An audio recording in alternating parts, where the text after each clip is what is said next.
भारतीय स्वातंत्र्य दिनानिमित्त देशिंग येथे विद्यार्थ्यांना शालेय साहित्याचे वाटप।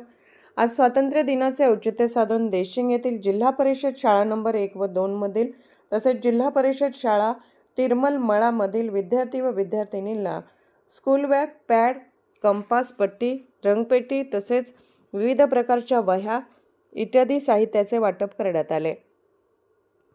मंडळाचे मार्गदर्शक अशोक चंदनशिवे तसेच अमर चंदनशिवे यांच्या विशेष सहकार्यातून झुंजार कला क्रीडा मंडळ, संयुक्त न्यू भीमशक्ती प्रतिष्ठान देशिंग यांच्या वतीने शालेय विद्यार्थ्यांना शैक्षणिक मदत म्हणून हा उपक्रम राबवण्यात आला। यावेळी Republican Party of India Kavathemahankal taluka अध्यक्ष तसेच देशिंगचे ग्रामपंचायत सदस्य सौरभदादा माने व माजी ग्रामपंचायत सदस्य मनोज सदामते यांनी आपले मनोगत व्यक्त केले।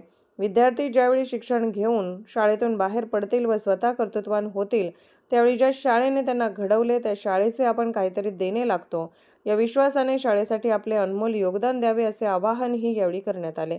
यावेळी शालेय विद्यार्थ्यांची सुद्धा भाषणे पार पडली।